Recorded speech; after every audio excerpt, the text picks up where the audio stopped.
আল্লাহ তাআলা কিয়ামতের কঠিন ময়দানে যেদিন স্বামী স্ত্রীকে চিনবে না, স্ত্রী স্বামীকে দেখে পালিয়ে যাবে, বন্ধু বন্ধুরে চিনবে না, পীর সাহেব মুরিদরে চিনবে না, মুরিদ পীর সাহেবরে চিনবে না, দলের কর্মী তার নেতারে চিনবে না, নেতা তার কর্মীরে চিনবে না, বন্ধু বন্ধুরে দেখে পালাবে। এই কঠিন মুহূর্তে সূর্যটা মাথার কাছে চলে আসবে, জমিনটা তামার জমিন হবে, আজকের জমিনের মতো নয়।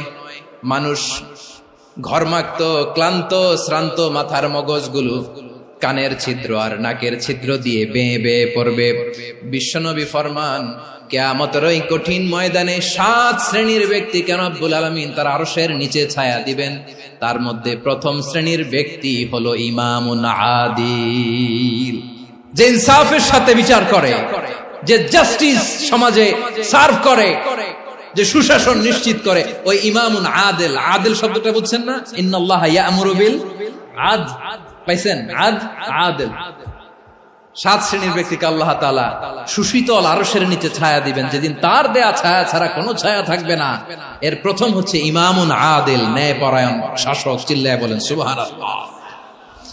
আবার বিশ্বনবী বললেন, ইন্নাল মুকসিতিনা ইনদাল্লাহি আলা মানাবিরা মিন নূর আন ইয়ামিনির রহমান। কিয়ামতের দিন যারা ন্যায় পরায়ণ হিসেবে আল্লাহর সামনে দাঁড়াবে, কিয়ামতের দিন রব্বুল আলামিন তার আরশের ডান দিকে ওই ন্যায় পরায়ণ লোকদের জন্য আরশের ডান দিকে একটা নূরের মিম্বারে তাদেরকে বসার সুযোগ করে দিবে। আল্লাহর আরশের ডান দিকে ন্যায় পরায়ণ লোকদের জন্য আল্লাহ তাআলা নূরের মিম্বার বানাবে। 4টে কেন কথা মনে করেছেন? আল আদাল, জাস্টিস। ইন্নাল্লাহা ইয়া'মুরু বিল আদল। আল্লাহ তাআলা এই আদালতের নির্দেশনা দেন।